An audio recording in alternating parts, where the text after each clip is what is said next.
Belief in witchcraft is universal. It has both negative and positive responses. In a neutral sense, witchcraft is sorcery, the magical manipulation of forces by casting spells and conjuring or invoking spirits. It has been used by humankind since prehistoric times in an effort to control the environment and enhance daily life. Throughout history, witches have been feared because they were believed to be evil, in consort with the devil, and able to fly through the night on a broomstick and shape-shift into magical creatures. The same women who were sought after, healers, midwives, the wise women and crones, for help were the ones who were also feared for their knowledge.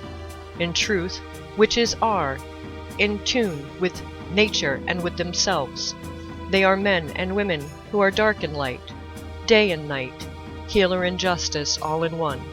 To be a witch is to be a keeper of balance, the essential witch.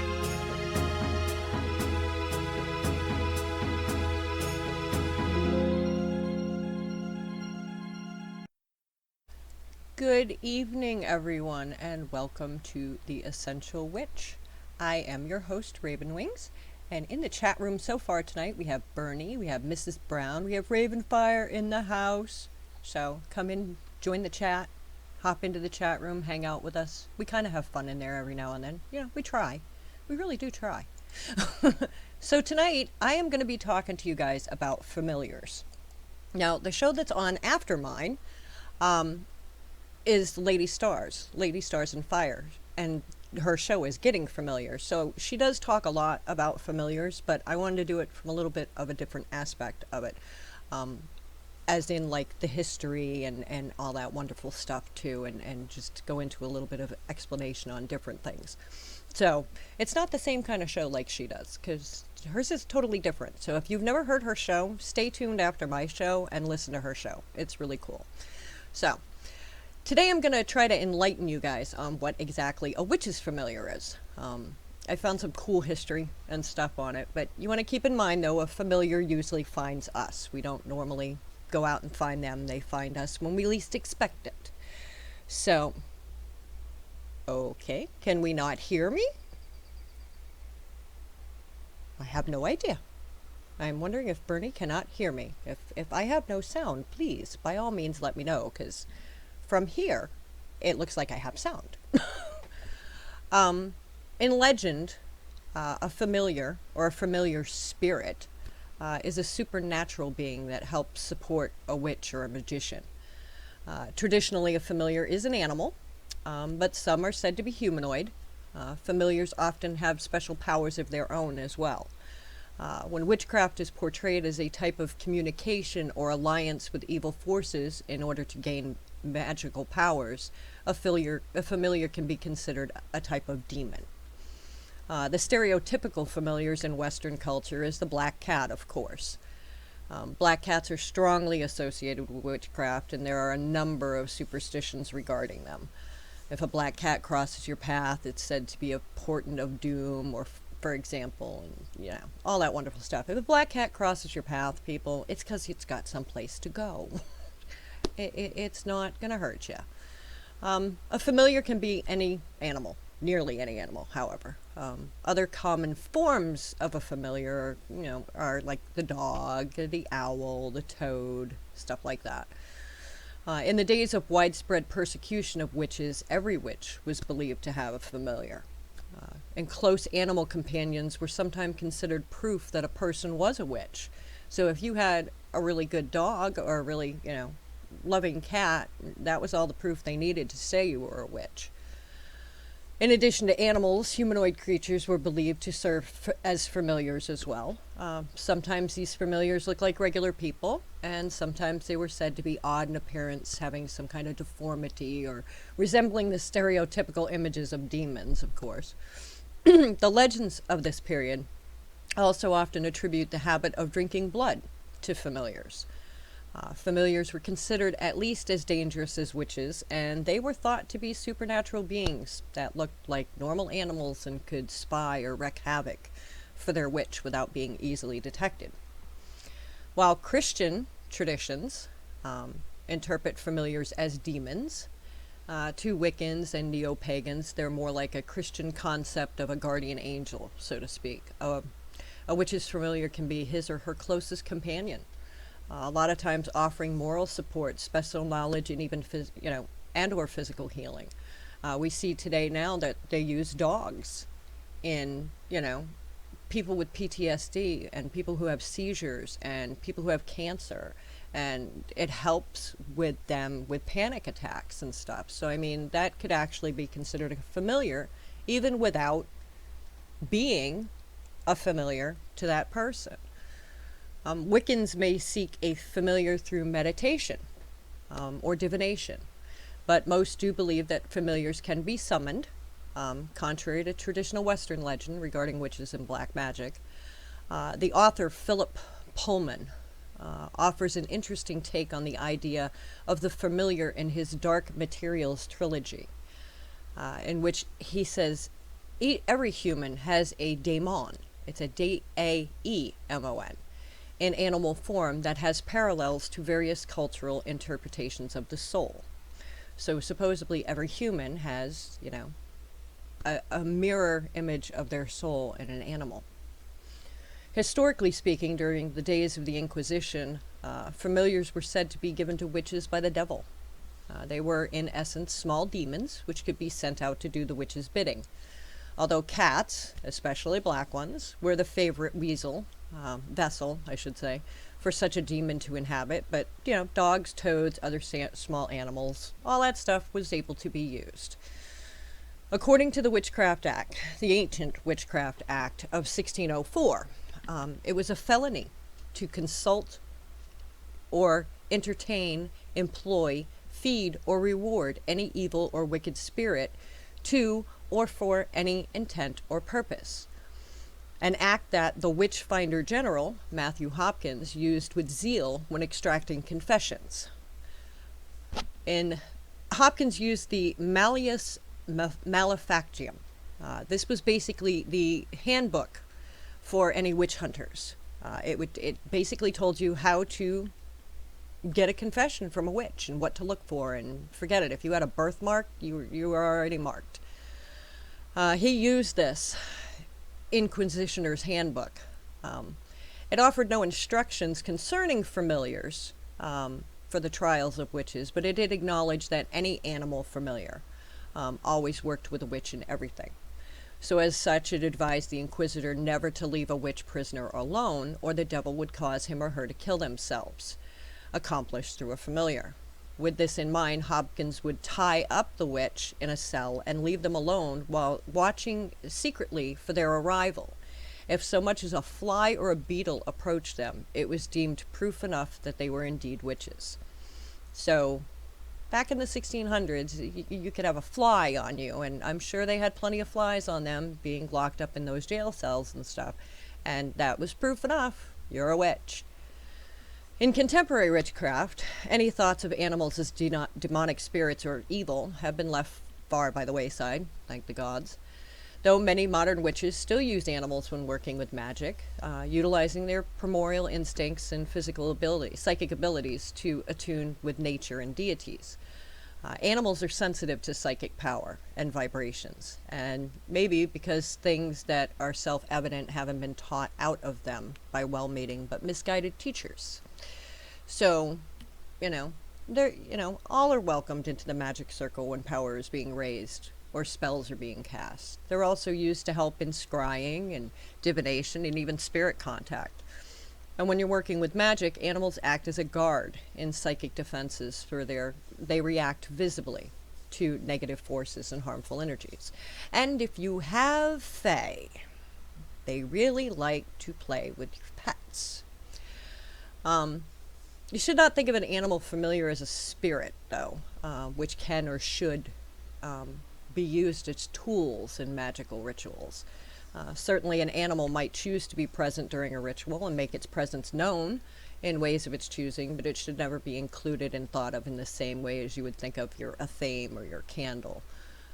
In short, the animal should be a willing participant, just like anybody else, of its own accord, and it should be left out of your calculations altogether. You know, don't make a plan. Yep, I'm gonna do this whole Samhain ritual, and I'm gonna have Sabrina, my black cat, there, and she's gonna do this, and because you know it's gonna come, and Sabrina's a cat. Sabrina's gonna be like, no, I don't think I want to do that. I think there's a ball of yarn or a fuzzball over here that I want to play with. So just, you know, go with it. If they want to be there, they're going to be there. They work with you. And it's kind of like the picture that I put up. Familiars, sometimes helpful, sometimes not so much. The primary thought of where familiars are concerned is mostly a conceptual one. I've met many people who think of familiars in terms of similarity to what Christians believe in the Middle Ages. So they don't use such misleading words as demon, but their conceptions can, you know, say that, you know, this is an entity which is somewhat separate from the normal existence of an animal. That it's a spirit entity which inhabits the animal and serves as a spiritual guide. We think this is so much, you know, they're not, you have to go with, some of it's perfectly natural. It's not supernatural in origin. Some of this stuff, you know, cats just choose their own owners. You know, they're very, and any familiar. How can you tell? That's a good question. See, Ravenfire, I love it when she's in there. She always asks questions. If you believe in souls, it's certainly acceptable to embrace the idea that an animal has a soul as well as a person. And if animals have souls, it would be perfectly reasonable to say that those souls might return again and again with, you know, the same way that we come back again and again if you believe in reincarnation. That's why you would say, you know, a familiar spirit, and why they would call them a familiar. If you've always had an affinity for animals, you have no doubt noticed that while you've known dozens of animals, sometimes there are animals which are just different somehow, more aware, smarter, animals which don't seem to be like animals at all, kinda. They're more like little furry people. And no doubt you've noticed that these animals have lived out, you know, their existences. Yeah, see, Paris Hilton, Bernie's Paris Hilton, which is her dog, by the way, of 10 years, an old Roddy mix. Yeah, but Paris Hilton's still alive, so we know it ain't her spirit. But the idea of a familiar spirit sounds really good. You know, it could be an animal that had passed before that's come back to you in another animal. And even Onyx Moon has done shows about that, about people who have gotten animals, and the new animal, you know, is like almost taken over by the old animal spirit or just comforted by it. So it's not to say that it's not. I just like to look at a familiar in the way of the fact that they're just like us. In the fact that if I've been resurrected thousands of times, I'm still living in the here and now. So I'm assuming that if my familiar has been, you know, resurrected repeatedly, you know, has come back repeatedly, they're living in the here and now too. But they may feel things from, you know, the whole deja vu thing like humans do. So it's hard to say. But what are the purpose of a spirit animal? You know, what are their purpose? Who can say, really? You can find no shortage of people with ready explanations, though. But all humans can really do is guess. We don't know. None of us do. We're just, you know, here. Unless, of course, your concept of demons is anything that is aware but isn't human, which that we get into a whole different story. But something that's supernatural and is not tied to physical reality. That would be like, in which case we are all demons, since we merely inhabit the vessels of our body without being, you know, our being our bodies. So, animal familiars are fellow travelers on the earthy plane. Nothing more, nothing less. This is the way I look at it. So, certain spirits will return to us time and time again because we are familiar to them and they to us. So we kind of get drawn together a little bit. Perhaps they're connected to a higher existence when we were, you know, sent down to keep us company, keep an eye on us. And sometimes, you know, spirits which are drawn to us are just, you know, married possibilities. Or perhaps they're just exceptionally aware animals. Maybe they just they're very in tune and aware. Just like some people are very in tune and aware around their surroundings. Some animals are like that too. After all, only humans, possess arrogance. So, you know, any evidence might be that we might accumulate to prove or disprove. Humans are the only ones that are going to be arrogant about it. The animals don't care. We've known human beings who were dumb as rocks. It's not that much of a stretch to conceive that there might be exceptionally bright and intelligent animals. So you get your dumb dog or your dumb cat, and your smart dog, your smart. It's just like people. I try to look at it. Willow is basically my little furry human. She has a personality. She will make herself known when she wants to. If I'm working on something, it seems lately, anything I do with working on Faye, or this thing today that I was working on, she proceeded to tuck herself up my butt. So I'm assuming she knows that when I'm working on different things that interest her, I guess would be the way to put it. She tends to be a little more active in it. If it's something that does not interest her, however, I can't even find her. So, they're just their own little people. They're like, having a 3-year-old.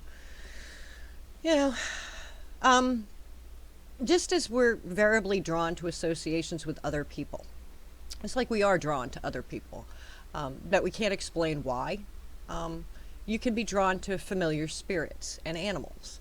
It doesn't have to be jotted down in some moldy old book as supernatural and profound.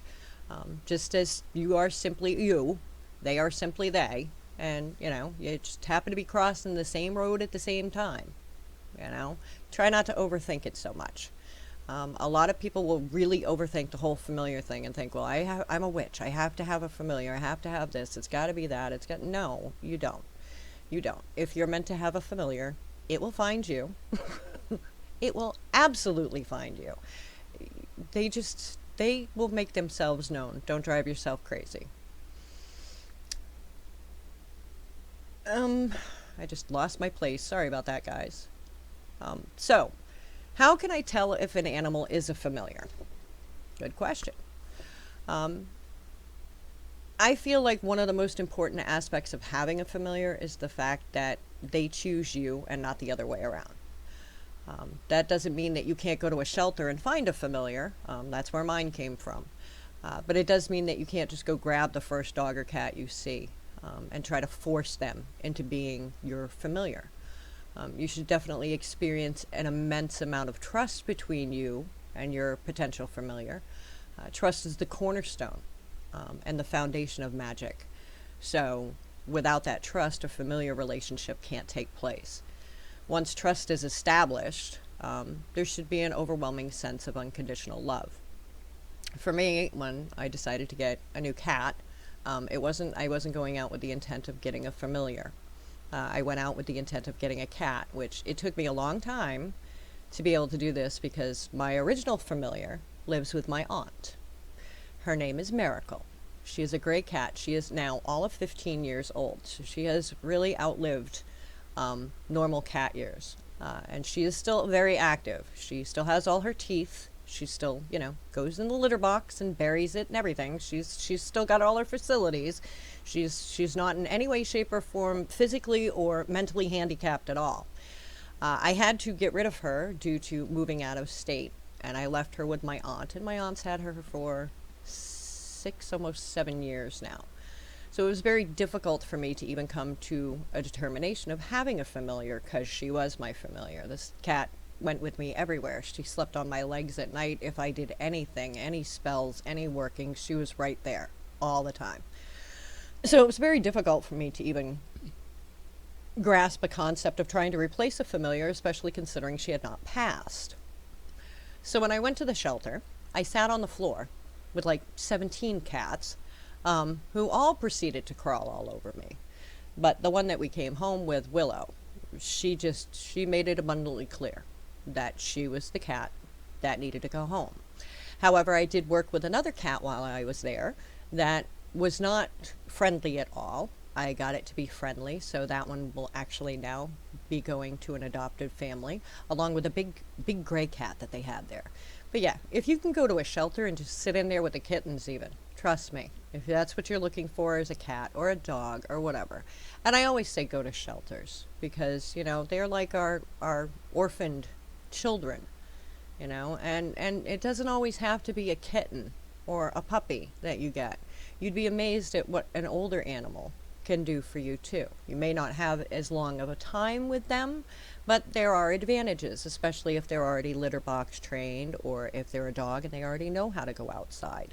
So I always suggest going to shelters and stuff like that to get your familiar, or even feral cats, the cats that use stray cats in your yards and stuff. If you've got one that's coming to your house a lot and it's just liking you, that may be your familiar.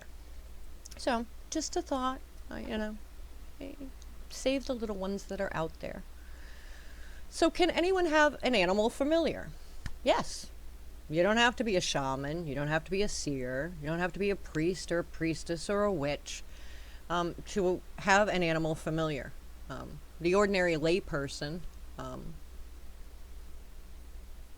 throughout pagan animalistic cultures, they will also take on spirit guides. The difference being the layperson is an ordinary animal found in nature, and the shaman has at least one supernatural creature or being as a familiar. The shaman or the witch can see and or directly communicate with their animal familiar, whereas the layperson cannot. So there are people who do talk to animals. As a matter of fact, I had on Gemma Stacy, and she'll be coming back on again too on the Walking the Crooked Path, and she is an animal whisperer. She can actually talk to animals. I can honestly tell you when my cat meows at me, I have no idea what she wants. I keep telling her to speak, but she's just not doing it for me yet. So, I guess I fall under the category of layperson. There are some times when I know what she wants, but not all the time. Most of the time it's a treat. So, yeah.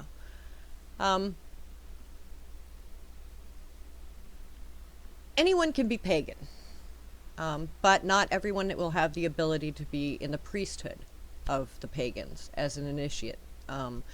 So not everybody is going to be a shaman and can talk to their familiar. So don't take it personally if, cats and dogs have different ways that they speak to us too. And sometimes we just know certain barks or certain meows mean certain things. It doesn't mean that you're not close to your animal just because you don't understand every meow. Or every bark, which, by the way, here's a little bit of information for you. Cats very rarely meow at each other. Cats only meow at humans, really, all that much. So, I'm thinking, being that, cats were gods and gods were basically worshipped in Egypt, basically meow probably means come hither, slave. So, don't take it personally. They know they're gods and they need to be worshipped. So, Can you have more than one familiar, though? Yeah, why not? Records of witches and shamans report that they had anywhere from 1 to 10 familiar spirits, which can include plants, minerals, or spirits of the dead as well. So, I have 1, well 2 if you count Miracle, who's living with my aunt, so that would make 2, but I also have plants that aren't really my familiars, but I'm very close to my plants. So, it's weird. It doesn't have to be an animal every time. And it doesn't have to be an actual living animal. It can be a mystical animal. I will be doing a show coming up on spirit animals, which is a little different than familiars. And they can be dragons and phoenixes and stuff like that. And it's a little bit different than dealing with an actual familiar. So, but we're going to take a commercial break right now. And when we come back, I'm going to tell you why to have one or more and reasons to have a familiar. So stay tuned. Don't go anywhere. We will be right back. Since 2014, the Pagan Business Network has been building resources by bringing together pagan-owned and pagan-friendly businesses. With multiple resources available, it doesn't matter if you're an artisan, musician, vendor, author, publishing company, blogger, podcaster, event planner, or any other organization. We have the resources here to help you succeed.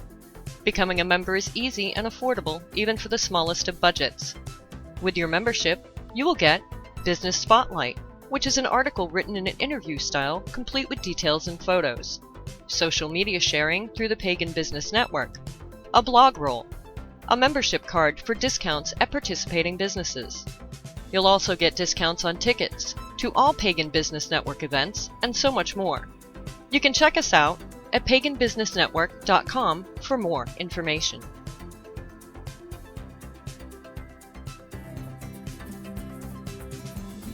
Don't let our name fool you. Candles by Stevie is more than just a wonderful candle shop. We're a family-owned and operated pagan business that is driven to provide our customers with top-shelf goods and services while providing personalized service that the big box stores and most online retailers just can't compete with. While most know us for our unique handcrafted ritual and our bleeding skull candles, we also carry magical herbs, teas, healing stones, oils, book, handcrafted jewelry, and so much more. Candles by Stevie makes handcrafted image candles, including a variety of god and goddesses, eggs, and even unique phallus candles, 4 sizes of skull candles, and our pillars start out with votives all the way up to a whopping 4-pound candle. If you don't see what you're looking for, or you would simply like a one-of-a-kind candle, please ask.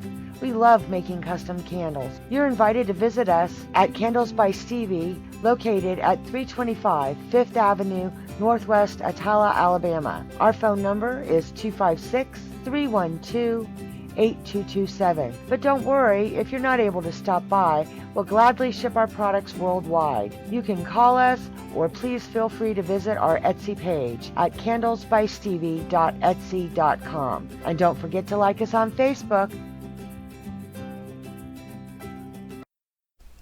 And welcome back, everyone, to The Essential Witch. I am your host, Ravenwings, and tonight we're talking a little bit about familiars, and my version of how I deal with familiars. But if you're really interested in this subject, I totally stay tuned after my show, because that's when Lady Stars and Fire comes on, doing her show, Getting Familiar. And she does a whole lot on this, a lot more than I do. So her show is a great show to listen into if you can get the chance to do it if you haven't done it yet.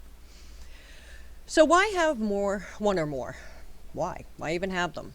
Well, they can gift you with their knowledge and their power. Imagine knowing all the uses of local wild plants and medicines that can be made from them. That would be awesome. I would love that. Imagine all the wisdom an animal has living in perfect harmony with nature by following their true purpose and instinct as the animal they are. They live with no misconceptions. They are what they are.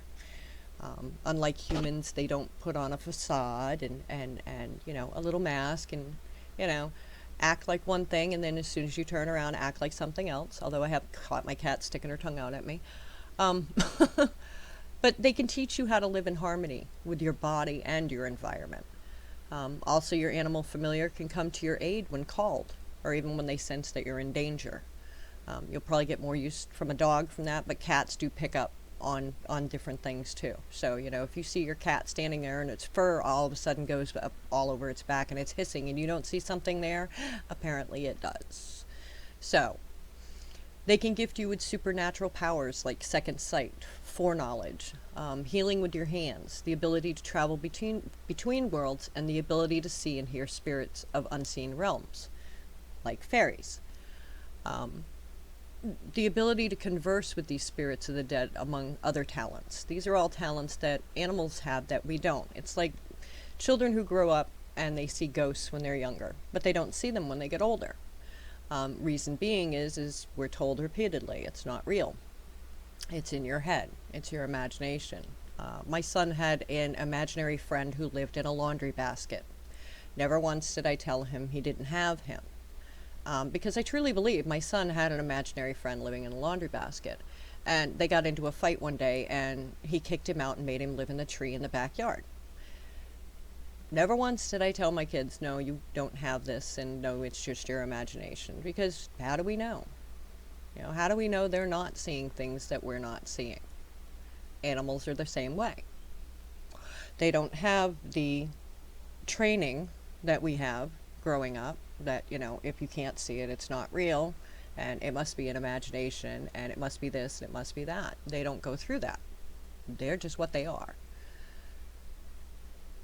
Also, when you converse and work with spirits, if that is something you do in your path, if you do spirit work in your path, both great and small, and if you travel to like other worlds, if you're going into the fairy realm and stuff like that, your animal familiars can take you there and back safely as well, and protect you while you're there. Think of the Siberian shaman flying into the heaven on his reindeer, or on the wings of an eagle. It's incredibly easy to lose your soul to spirits or to get lost in unseen realms, and your animal guides prevent that from happening. So that is one of the major reasons, especially if you work with spirits in different realms, to have an animal guide. How do you get an animal familiar? Good question. First of all, they select you, not the other way around. That's just how it works. Everyone who wishes their familiar was a bear, a wolf, a mountain lion, a fox, all the usual suspects, but in reality it's usually not the case. In most cases, an apprentice, witch, or a shaman will start with a smaller, less powerful animal helper, and over time, as their powers increase and their knowledge increases, they acquire stronger and more powerful animal familiars. Keep in mind that the size of an animal really does not reflect its power, as some of the most powerful animals are also the smallest. In case of true hereditary witchcraft or shamanism, animal familiars can actually be inherited from a dying elder, as they have vested an interest in you as family. Even though you cannot select one, you can seek them out and invite them into your life, but you cannot request which animal that's going to be. That is very similar to, besides familiars, spirit animals. You're not going to be able to request what is going to be your spirit animal. I did a show on this before, and Lady Chandra was talking to me because she is arachnophobic. Like myself, we do not like spiders. And her spirit animal just happened to be a spider.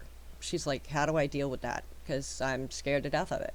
And there are ways to deal with that too, which I'll go into when I do that show. But yeah, you don't get to pick your animal. So just because you're scared to death of this animal doesn't mean it may not be your familiar or your spirit animal.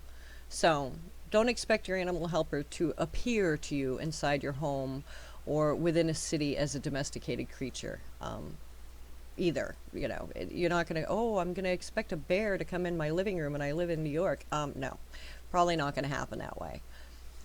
Also, do not think you have to go on a vision quest to acquire them as well. You don't have to do that.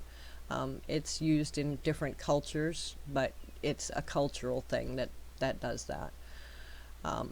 Don't spend all your energy looking for your familiar to be one of your usual suspects. Everyone claims, when in reality, that golden orb spider on your favorite woodland path has been trying to get your attention for years.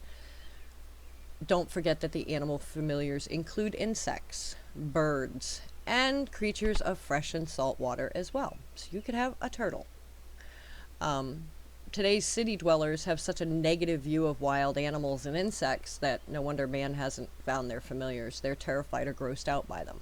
And it's true. Most city people just wouldn't even know where to even begin to look for, their familiar, when it could be that, little brown spider in your shower. To acquire a familiar, you must first venture into nature. That means real wild nature, not a tidy little safe campsite full of children playing. No. This factor is prescribed in all animalistic cultures who take on familiars. First, the animal who appears to you plain as day.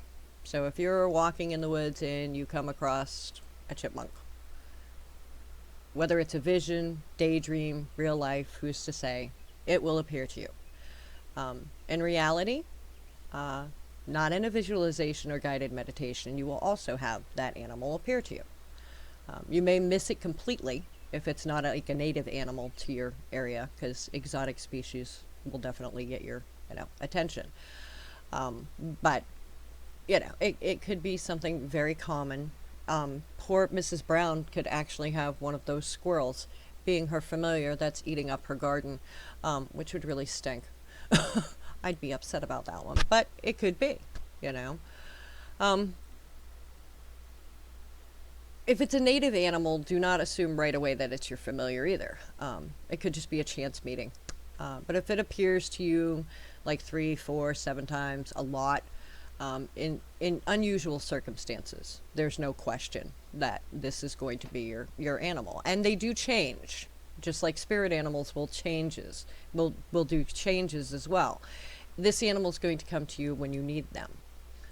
Familiars tend to do that. Familiars tend to stay a little longer than just spirit animals, but familiars do come when we need that type of help in our lives. Unusual circumstances. This is when you run into unusual circumstances, like it could be out of season. Every hour just when you want to sit down and crochet. Exactly. Strange behavior. An animal just exhibiting strange behavior. Something interacting with you in a way that the actual animal just simply does not, or it listens to you. You know, you're talking to a bird and it's just sitting there looking at you and listening to you. And sometimes it will talk back, you know. So you got to watch these little things. Those are dead giveaways that you've met your animal familiar. Sightings in dreams of a particular animal may not mean it's your familiar, but sacred to your god or your goddess, and a messenger from them as well. So you got to kind of watch the animals that you see in your dreams and stuff too. It's not necessarily going to be your familiar, but it could be a sign. So you want to make sure, if you do worship a specific god or goddess, find out what their spirit animals are, what animals are associated with them. And if you're getting that in a dream a lot, your god or your goddess might be trying to talk to you and let you know something. So you want to pay attention to that. Many have reoccurring dreams of animals. This is them trying to get your attention. But until you see the animal before your eyes, they're really not yours. So with familiars, it's more of a reality than the fantasy type of spirit animals. Over the centuries, familiars have taken up many forms. No matter what their task, they're to assist the witch. The familiar helps with different types of magic. They help direct manipulations of natural energies contained in stones and herbs, astrological aspects, and even in the 4 elements. There is the magic of spirits and the summoning of energies. There is magic that needs assistance of beings and magic that doesn't. Familiars do actually aid and assist with magic. The familiar, whether it's astral or physical, can help enhance the witch's power. They are healers, they're guardians, they can warn you of danger, or in extreme situations can actually defend the witch. Witches understand that their spirituality is a greater degree by connecting with their familiar. So you want to actually be able to connect with your familiar. The familiar will bring strength and love, kindness, understanding, and beauty into the witch's life, and its utterly loyal companion. They are an absolutely loyal companion. Your familiar will not turn on you. So the familiar are given psychic protection by their witches. You can actually protect your familiar just as they protect you. They are sensitive to psychic vibrations and power.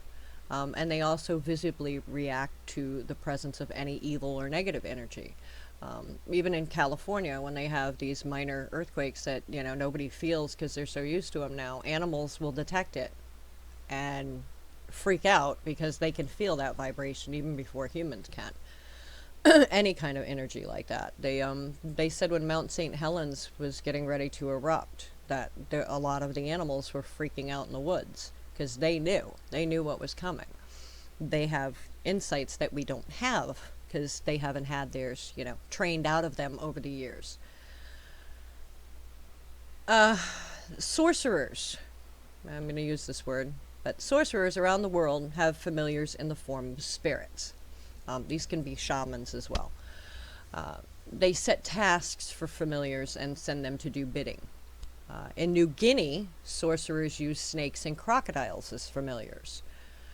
In Malaya, I think is how you pronounce it, Malaya, the familiar is often a badger or an owl.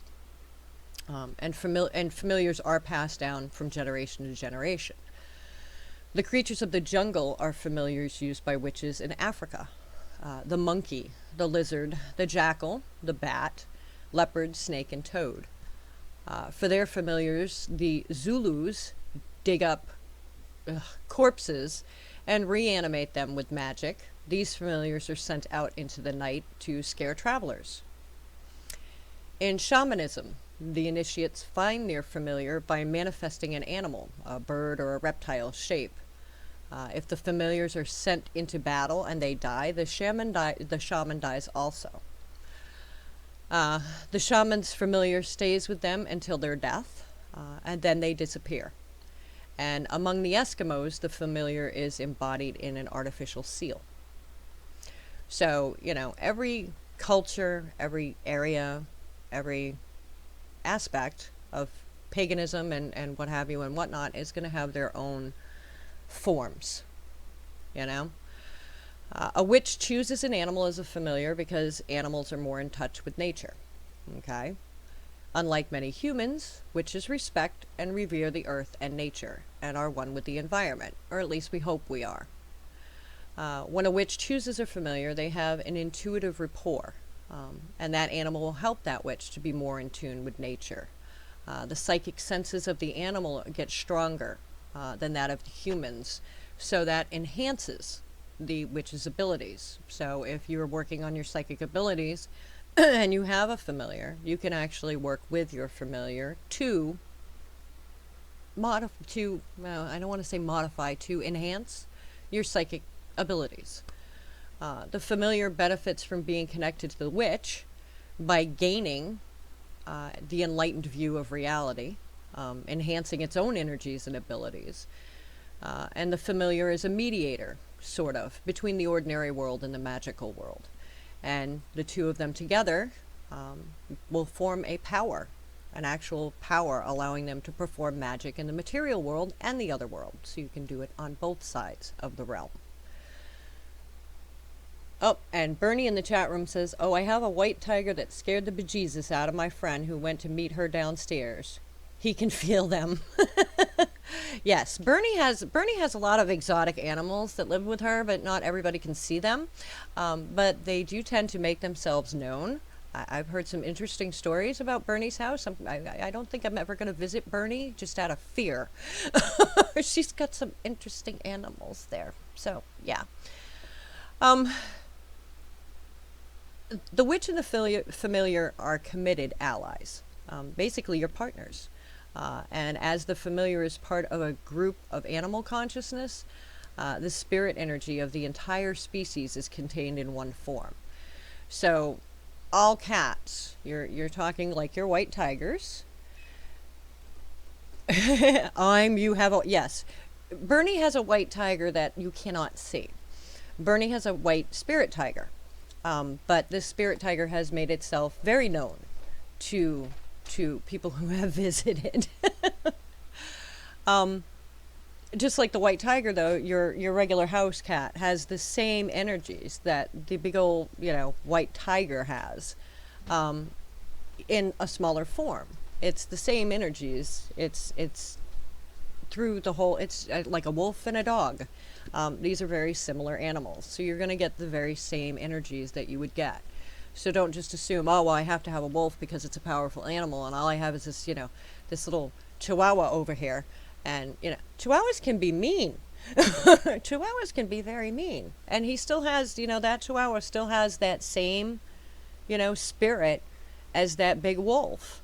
They still will stand up to a Doberman Pinscher with no problem, They have no problem with it. So don't just assume, just because it's not exactly what you were looking for. I want a bald eagle as my spirit animal or my familiar, and I'm here with a parakeet. That parakeet still, has the same spirit as that eagle.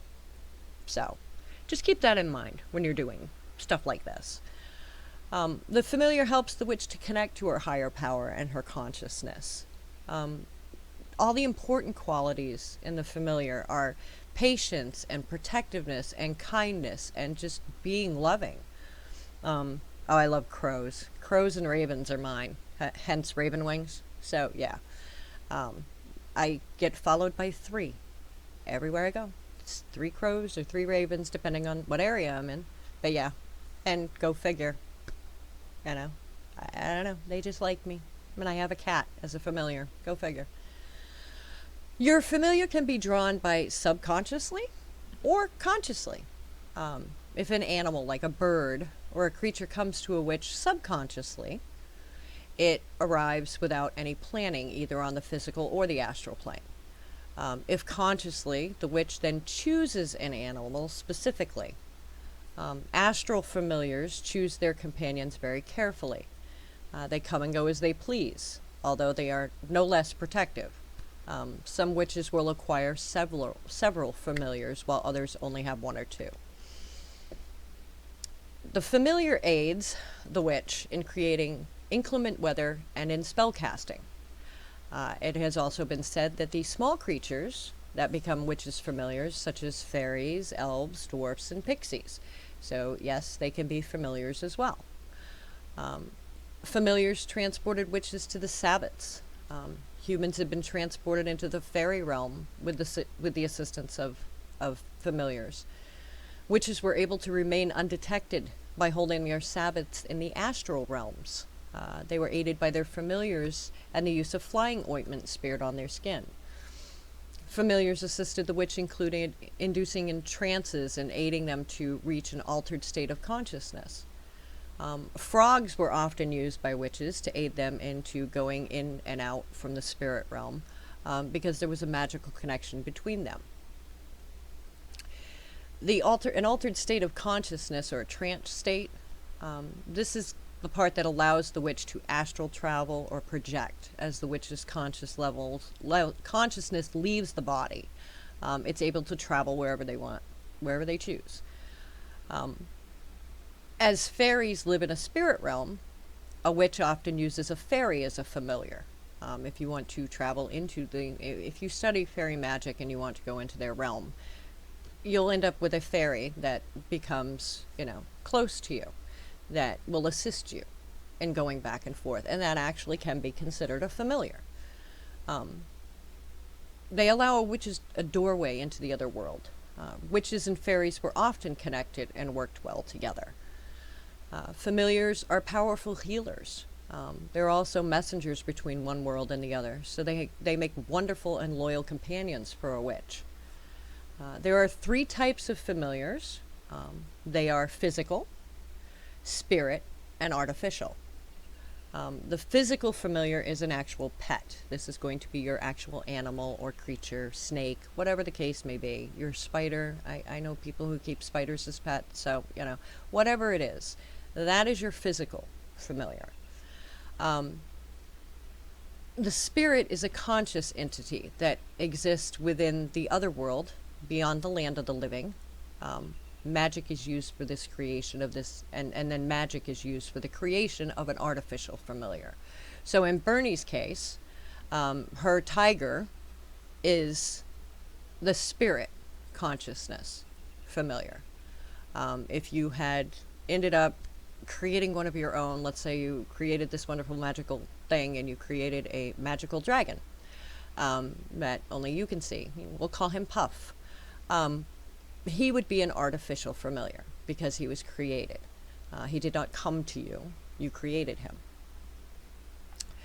When a witch is astral traveling, the familiar is able to protect the witch on many levels. The familiar can also protect the home and the personal property. And they are also good for to project energy, and can be used for healing and spell casting as well. And Bernie's familiar, her white tiger, does protect her home and her property. I've heard stories. Witches and familiars are mutually and naturally drawn to each other. They will each emit an energy that draws the other one too. It's kind of like a positive and negative battery. The magnet, not battery. Good God. Don't mind me, guys. I'm finally back on my medication again, so hopefully this all works out, and they took me off the prednisone now, so that I don't gain any more weight, or become any meaner than what I have been. So bear with me, guys. If you have your positive and negative magnets, they still draw together, and that's kind of like the way the energy is with a familiar and her witch.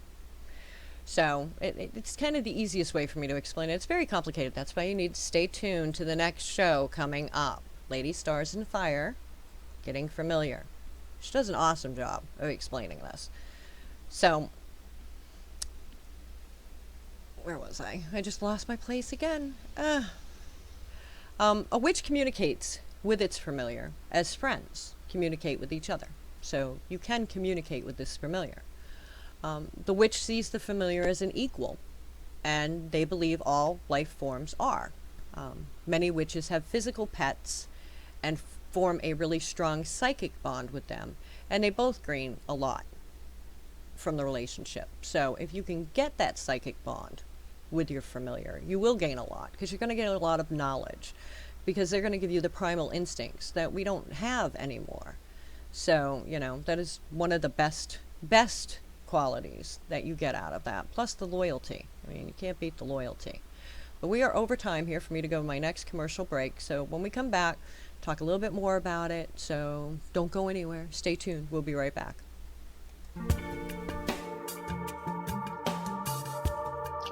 Looking for that special item for your mantle or that one-of-a-kind gift for the love of your life? Visit us at Sleeping Griffin. We offer many items from pyrography to metaphysical supplies. Choose one of our regular designs on a keepsake box, crystal grid, or even design your own. Need a little help with your practice? Choose from our selection of organic, hand-mixed binding salts. Come and see our Etsy shop at Sleeping Griffin or visit our website at sleepinggriffin.net, where spirituality and functionality come together.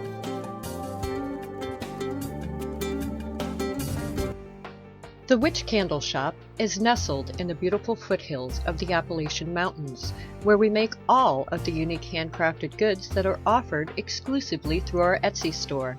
The Witch Candle Shop is proud to provide personalized service and supplies for the New Age and traditional practitioners of American witchcraft, conjure, southern root work, and other magical practices. While some shops may say no, we will gladly embrace the darker style of magic for our customers. The Witch Candle Shop, offering quality handcrafted products at reasonable prices. Check us out at our Etsy shop, which can be found at witchcandleshop.etsy.com.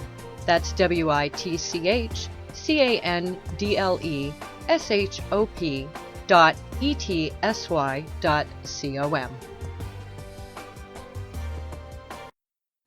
And welcome back, everyone, to The Essential Witch. I am your host, Ravenwings, and tonight we are talking about familiars.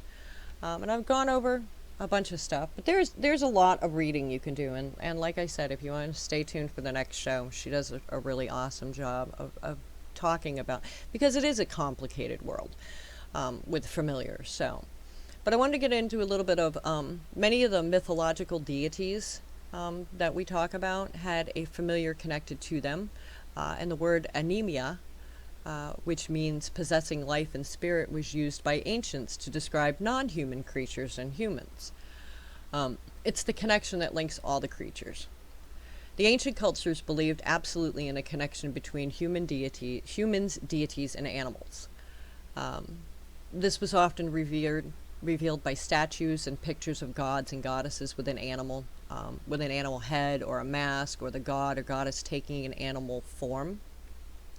By the deities being depicted in these dual forms, they were expressing their particular power, and in presenting themselves in this manner, the mere mortals were able to relate to their deities a little bit better. Although as time went by, people began to believe that the deity was actually contained in a particular creature. Egyptians worshipped and kept cats, crocodiles, and bulls. Clans all over the world revered specific animals that were so sacred they couldn't even be hunted or eaten.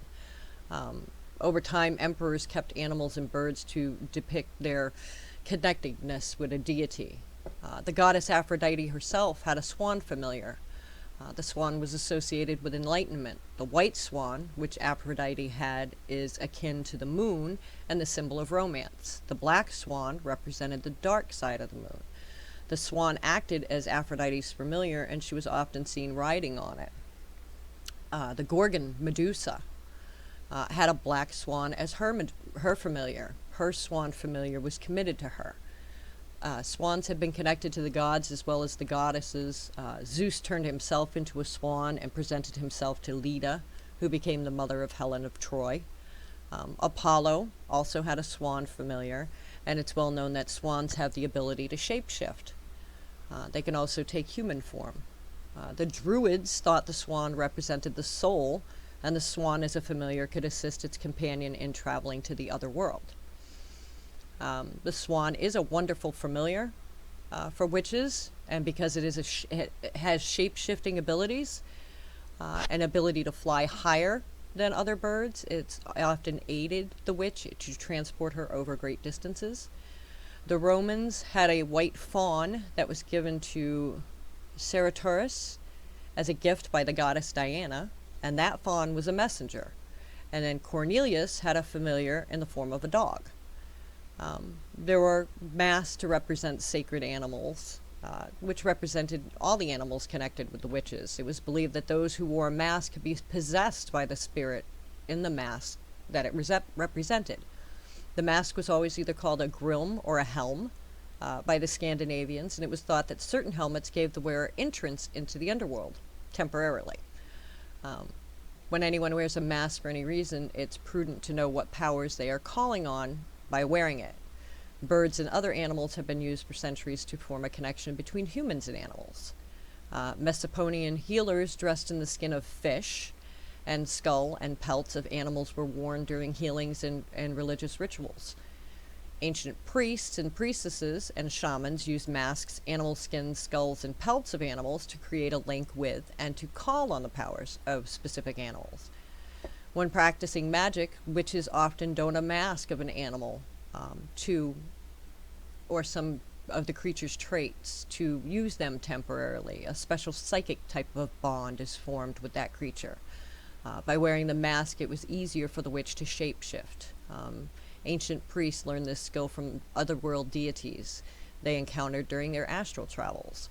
So, there is so much background that goes into all of this. This is why I say you need to stay and listen to the next show, because she is good. Now, many witches consider the familiar on the astral plane is the easiest to work with than the physical familiar. It is because they have no restrictions physically and they work with pure spiritual energy. All magic is first formed in the astral plane before it is manifested into the physical realm. So the astral familiars have a more direct influence into the specific directing of magical energies. Witches sense the presence of their astral familiars. Sometimes the energy of more than one familiar can connect at the same time. And it's not unusual for a witch to conjure with the assistance of one or more familiar as well. So the astral or the physical familiar helps increase the intensity of the witch's rituals and gives the witch more clarity when making decisions. So all witches need to take great care of their familiars, whether they're physical or astral. It would be most unusual for any witch to not have a familiar as their companion. So you probably all have one, even if you don't know it. It could be a little house spider in your house, just hanging out, trying to get your attention and stuff, So you gotta pay attention to the signs. But that is our show for today. Coming up next, and I'm gonna push this again because it's a great show. Y'all need to listen in. Oh my God, I just southern drawled on that one. Wow, living in Maine with a southern drawl, not a good thing. Lady Stars and Fire is coming up next with her show called Getting Familiar. And if you like the information you got here, she can give you so much more. That show is an amazing show. So stay tuned. She's coming up next. And I will be back with you guys on Sunday for Walking the Crooked Path. Thanks everybody for coming to listen. Thank you all in the chat room. And hi, Old Mountain. Thanks a lot, guys. Have a great night.